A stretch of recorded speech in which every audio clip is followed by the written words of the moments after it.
అయన్ Mukherjee direction లో yes Raj films పథకంపై Aditya Chopra ఈ చిత్రాన్ని భారీ ఎత్తున నిర్మించారు. ఈ చిత్రంలో Telugu star hero NTR, Hindi star hero Hrithik Roshan కలిసి నటించడంతో ఈ సినిమాపై అంచనాలు పిక్స్ లెవెల్లో ఉన్నాయి. ఈ సినిమా ఎన్టీఆర్, హృతిక్ రోషన్ మధ్య వార్ సీన్స్ తో పాటు వీళ్ళిద్దరిపై చిత్రీకరించిన పాట కూడా సైలెంట్ గా నిలవనుంది. తాజాగా ఈ సినిమాకు సంబంధించి ఫస్ట్ లుక్ బయటకు వచ్చేసింది. హిందీలో ఈ సినిమా 2 గంటల 53 నిమిషంల 24 సెకండ్లు ఉంది.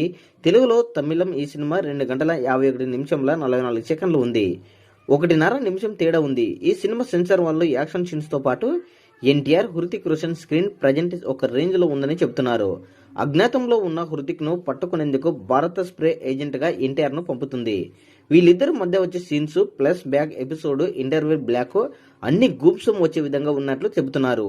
ఇక చిత్రంలో ఇద్దరి మధ్య వచ్చే పాట హైలైట్ గా నిలిందని, RRR లో నాట్ తర్వాత ఈ సాంగ్ ఒక రేంజ్ లో హైలైట్ గా నిలవనుందని చెబుతున్నారు.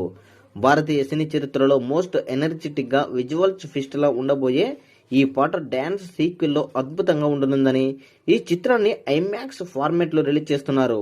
అంతేకాదు డాల్బీ అట్మాస్ లో విడుదల కాబోతున్న తొలి భారతీయ చిత్రంగా రికార్డులోనే ఎక్కనుంది. ఈ సినిమా స్వాతంత్ర దినోత్సవం కనుక ఆగస్టు 14న విడుదల కాబోతున్న సంగతి తెలిసిందే.